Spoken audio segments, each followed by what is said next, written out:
Lawrence H. McKinney was born in Saginaw in 1944 and played football, basketball, and baseball at Arthur Eddy Junior High, where he was on the championship cage team. He was on one basketball team, championship team, and I was on the 9th grade. He was on the 8th grade championship team. And we came home, we said, ain't that something?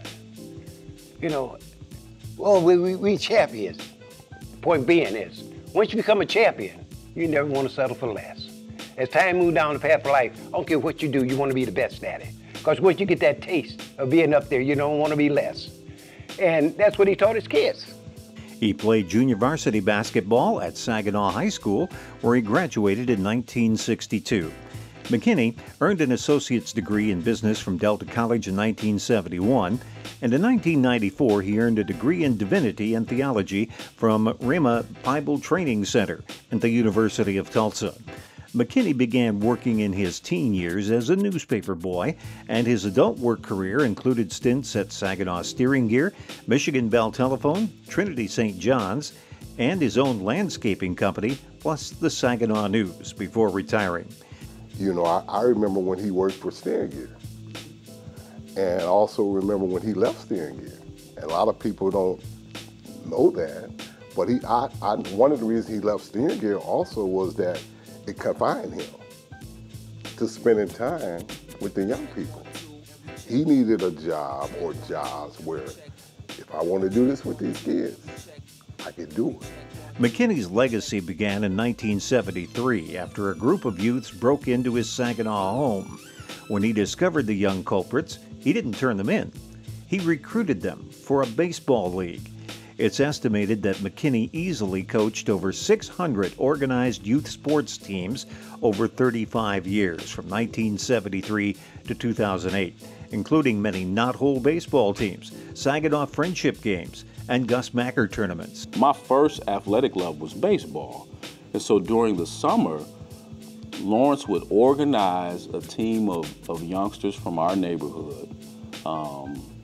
We would do all kinds of fundraising things, from picking up bottles at games. It was mainly picking up bottles to pay our team fees, to try to raise money to get T-shirts so that we can compete in knot-hole baseball at Hoyt Park. He was a positive Christian adult role model and taught life lessons through athletics with his favorite game, baseball, and at least a half dozen different sports in the Saginaw's school-based community education program. Lawrence would teach us the fundamentals of life, and that's what was most important about him as a person and him as a coach. He was a great role model and a father figure for a lot of us because, like I say, in the neighborhood, a lot of us didn't have that role model, that father figure, that sturdy father figure to show you what type of presence that a man should uphold. McKinney was widely known for his 38 years as the official caretaker of Veterans Memorial Park, where he cut the grass, planted flowers, picked up litter, cleaned restrooms, and convinced the city to restore water at the park. But he kept that park up when nobody else would keep it up. He cleaned around that park. If it needed sweeping off, if it needed picking up, he would do that, whatever it took. The annual basketball tournament at Vets Park featured hundreds of city youths, some with checkered pasts, and he was very proud that there was not one act of violence in all those years. In my neighborhood, Vets was where you went to show off or showcase your basketball skills in the city.